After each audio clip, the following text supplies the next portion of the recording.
उत्तर प्रदेश के रायबरेली में दबंग सिपाही के विरोध में पीआरडी जवानों का जोरदार प्रदर्शन हुआ। आइए सुनते हैं पीआरडी जवानों का क्या कुछ कहना है। आप लोग प्रदर्शन करें, क्या मांग है? हमारा जवान पुष्पेंद्र अग्निहोत्री कोतवाली में ड्यूटी कर रहा था सर। वो अपनी वाइफ को लेने, उसकी वाइफ जो है विशाल मेगा मार्ट में ड्यूटी कर रही थी। वो उसके लड़के को तबीयत खराब हुई, वो 7:30 बजे अपनी वाइफ को लेने गया। उस विशाल मेगा मार्ट के मैनेजर से हमारे जवान की हो गई तो तू मैं हो गई थी सर।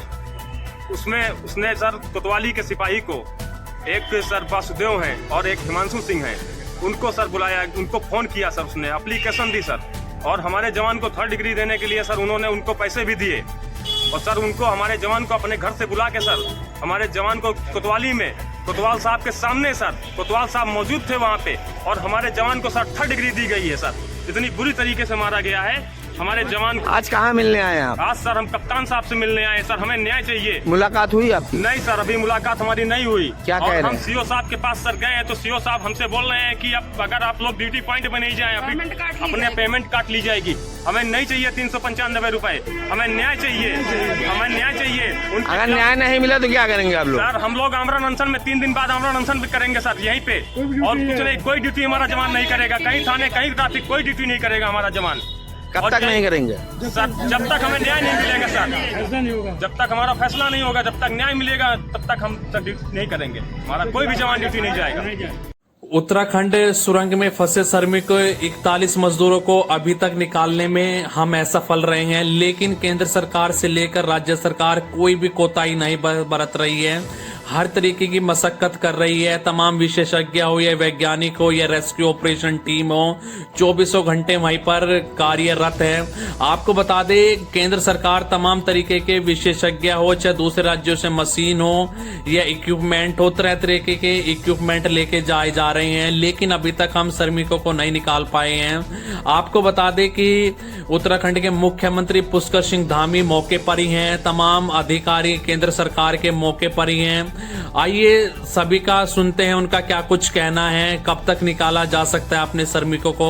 आइए सुनते हैं दोस्तों। Out oxygen and do the cutting. So that took about 6 hours. But I am happy to tell you that the entire steel which was obstructing the free movement of the pipe inside has now been removed. Sir Hindi में बोल दीजिए थोड़ा, हिंदी में sir sir Hindi में बोल। क्या है sir, कितना हम अभी कोशिश ये कर रहे हैं कि 45 मीटर से आगे 6 मीटर और जाने के लिए जो पाइप की असेंबली हमको वेल्ड करनी होती है वो हम इस समय तैयार कर रहे हैं। रात में हमें एक छोटी सी बाधा आई थी जिसमें 45 मीटर के मुंह पर कुछ लैटिस, जो स्टील का स्ट्रक्चर है जो इसकी सेफ्टी के लिए बनाया जाता है आर्च में, वो सामने आ गया था। उसको उस वहां पर अंधेरे के ऑक्सीजन लेस एनवायरनमेंट में काटने में रात हमें 6 घंटे लगे, लेकिन मुझे खुशी है आपको बताते हुए कि वो सारे हिस्से को हम वहां से साफ कर चुके हैं। सर आगे भी कोई किसी तरह की कोई ऐसी अड़चन अभी आ रही है? देखिए, अड़चनें एंटिसिपेट करना तो बहुत ही मुश्किल है ऐसे एनवायरनमेंट में, लेकिन जो वहां पर आकलन करने के लिए गए हैं उन सब का आइडिया ये है कि क्योंकि ये फाइलाइटिक रॉक स्ट्रक्चर है, बहुत हार्ड नहीं है, अनलेस कोई बहुत बड़ा लोहे का स्ट्रक्चर या कोई पत्थर ऐसा सामने आए, हमें ऐसा अंदाजा अभी नहीं है कि हमें कोई बाधा बड़ी आएगी। लेट अस तो कितना बल के लिए, पुलिस ऑफिसर्स के लिए अगर आज रेस्क्यू होता है, जिसकी संभावना है? देखिए, जो हमारा जो एक्शन प्लान है पोस्ट रेस्क्यू जो है वो हमारा पूरा तैयार है, और हमने पूरी फाइनल डिटेल्स तैयार कर ली हैं, कहाँ लेके जाना है, कैसे लेके जाना है। उसके लिए हम ग्रीन कॉरिडोर बनाते हुए ले जाएंगे, पुलिस एस्कॉर्ट के साथ ही ले जाएंगे। तो सभी को ये निर्देश है कि पूरी मुस्तैदी से काम करना है, और एक मिनट इम्पोर्टेंट है उनकी, जो लोग फंसे हुए हैं, और उनको बेस्ट पॉसिबल ट्रीटमेंट जो होगा वो हम सब हर जगह। ग्रीन कॉरिडोर के जरिए कहाँ तक ले जाना है? देखिए, अभी ये मुझे 44 और तक ले जाएंगे जहाँ तक है लगता है हमको। तो वहाँ कितने बेड का आपने अस्पताल तैयार करवा रखा है? देखिए, इस बारे में डीएम साहब ज़्यादा बता पाएंगे आपको कि कितने बेड हैं, बट उसमें बेस्ट पॉसिबल फैसिलिटीज हैं, और जितने ट्रैप्ड हैं उन सबके लिए प्रॉपर फैसिलिटीज हैं। पहले सबको चिनियाला रोड लेकर जाया जाएगा। जी। उसके बाद जरूरत हुई तो आगे ऋषिकेश से ले जाया जाएगा। जी। अभी खुद यहाँ आप मौजूद हैं, क्या सूबे के मुख्यमंत्री आने वाले हैं? जी हाँ, अभी कुछ वीआईपी मूवमेंट्स की उम्मीद है। जनरल वीके सिंह साहब भी आ रहे हैं, मॉर्थ के सेक्रेटरी भी आ रहे हैं, तो उन्हीं के लिए खड़े हैं हम लोग। Thank you so much.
CIMFR से हैं हम लोग, CIMFR रुड़की से आए हैं। रुड़की से किस काम में आप एक्सपर्ट हैं और क्या करने आए हैं? हम टनल इंजीनियर्स हैं।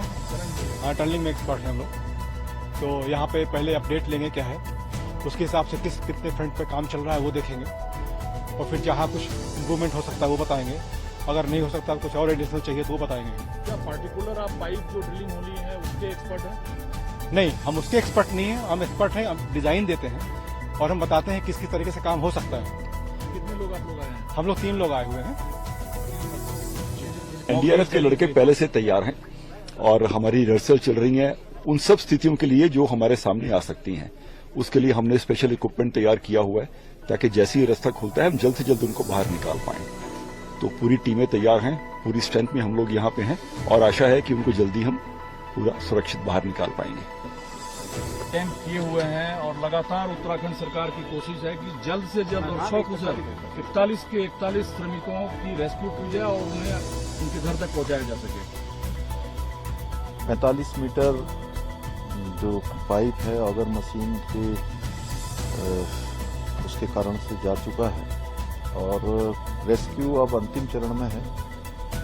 कुछ बाधाएं आ रही हैं, हम भगवान से प्रार्थना करते हैं कि जल्दी से जल्दी वो पूरा हो और जल्दी से जल्दी हमारे सभी श्रमिक भाई सकुशल बाहर आए।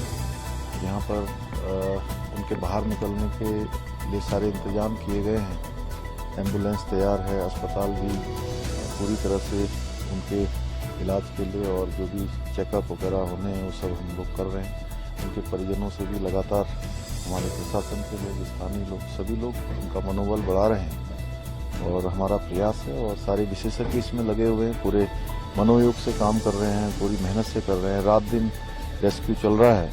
माननीय प्रधानमंत्री जी प्रत्येक दिन इसका अपडेट लेते हैं, पूरी जानकारी लेते हैं और लगातार चिंता करते हैं कि जल्दी से जल्दी होगी कि सभी लोग सकुशल बाहर आए। और आज भी माननीय प्रधानमंत्री जी ने अभी जानकारी ली है, उनको अवगत कराया है और हमारे यहाँ पर लगे हुए सारे विशेषज्ञ जो बाहर से भी आए हुए हैं उन सभी का भी क्योंकि बड़ा इसमें योगदान है। निश्चित रूप से सभी का कठिन इस चुनौती को सभी लोग जो है अपना मानकर उस पर काम कर रहे हैं और हमें लगता है कि ईश्वर की कृपा से जल्दी ही जो है ये सक्सेस होगा। तो जितनी एजेंसियां काम में लगी है सब में कोऑर्डिनेशन, समन्वय जबरदस्त है, जिस वजह से काम जो भी जटिलताएं आती है उसे दूर कर लिया जाता है और ये भारत के लिए एक सफलतम सफलता के तौर पर गिना जाएगा जब ये सभी 41 मजदूर इतनी कठिन सुरंग से निकल कर बाहर आएंगे। आपदा का समय है, इसमें सभी एजेंसियों ने बहुत अच्छे तालमेल से काम किया है। स्थानीय लोगों ने भी, यहाँ के प्रशासन ने भी, एनडीआरएफ ने, एसडीआरएफ ने, भारत सरकार के सभी अधिकारियों ने, राज्य सरकार के सभी लोगों ने जो भी इस काम में है, सबका इसमें बहुत सहयोग है, बहुत योगदान है और इसीलिए ये रेस्क्यू आगे बढ़ा है और अंतिम चरण में। लगता है अब आप रेस्क्यू करके ही जाएंगे। ईश्वर की कृपा से जल्दी होना चाहिए। 6 घंटे काट करके रिमूव कर दिया है अब हमें लगता है कि बाधाएं जो भी आनी थी उनको हम पार कर चुके हैं। यह हमारी उम्मीद है और यह हमारी आशा भी है, यह हमारा विश्वास भी है। हम चाहते हैं ऐसा ही बना रहेगा। अगले 14-15 घंटों में हम 60 मीटर तक क्रॉस कर लेंगे। ड्रिलिंग अभी जारी नहीं है? ड्रिलिंग का काम शुरू। सर एक चीज़ मैं समझना चाहता हूँ, आपने कहा कि जो 2 पाइप और ड्रिल करने हैं 18 मीटर तक आपको पहुँचना है, तो करीब 12 घंटे का समय आपने बताया। लेकिन बीच में आपने ये भी स्टेटमेंट में कहा कि 2 से 3 घंटे भी लग सकते हैं, तो इसको थोड़ी क्लैरिटी करते हैं कि 12-13 घंटे अभी आपने न्यूज़ लाइन के साथ वही मैं क्लैरिफिकेशन। मैंने ये कहा कि 12 से 14 घंटे मुझे वहां तक पहुंचने में लगेंगे, ठीक है। उसके बाद मुझे वहां पर वर्कर्स को असेंबल करके एनडीआरएफ की सहायता से उनको निकालने में 2-3 घंटे का समय लग सकता है। ये मैं कांग्रेस सांसद राहुल गांधी का कहना है जेब कतरा कभी अकेला नहीं आता, 3 लोग होते हैं, एक सामने से आता है, एक पीछे से आता है और एक दूर से देखता है। आइए सुनते हैं उन्होंने क्या कुछ और कहा है। जेब कतरा कभी अकेला नहीं, 3 लोग होते हैं, 3 आते हैं। अगर जेब कतरा अकेला आएगा, सामने से आएगा, कैसे काटेगा जी? सामने से आएगा, कैसे काटेगा? 3 आते हैं, एक सामने से आता है, एक पीछे से आता है और एक दूर से दिखता है। सामने वाला आता है, आपका ध्यान इधर उधर करेगा, इधर उधर की बात करेगा, कहेगा देखो भैया नीचे कुछ गिर गया, आपका ध्यान इधर उधर जाएगा। जैसे आपका ध्यान इधर उधर गया, पीछे से नंबर 2 आता है, वो ब्लेड लेके जेब काट देता है और दूर से देखता है, तीसरा देखता है, दूर से देखता है, तीसरा कहता है यहाँ पे मतलब जनता ना आ जाए, लोगों को पता ना लग जाए, अगर कोई आता है तो धमका देता है, कहता है चलो हटो यहाँ से, या फिर वो बटवा ले लेता है, भाग जाता है। नरेंद्र मोदी जी का काम आपके ध्यान को इधर उधर करने का है। वो सामने से आते हैं, टीवी में सामने से, वो आपका ध्यान इधर उधर करते हैं, आपको कहते हैं देखो हिंदू मुस्लिम,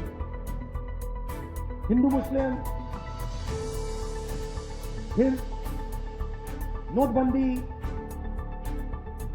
जीएसटी, मुझे फांसी लगा दो, ध्यान इधर उधर करते हैं। पीछे से अदानी आता है, आपका पैसा उठा के ले जाता है। दूसरी साइड पे अमित शाह देखता है, कहता है भाई यहाँ पे कोई मतलब किसी को पता ना लग जाए, दबा के लाठी मारूंगा। डीजीसीए के director captain Anil Gill suspend कर दिए गए हैं। बता दें आपको, फ्लाइंग ट्रेनिंग स्कूल से रिश्वत में ट्रेनिंग एयरक्राफ्ट लेने का इन पर आरोप लगा है, इसके चलते इनको सस्पेंड कर दिया गया है।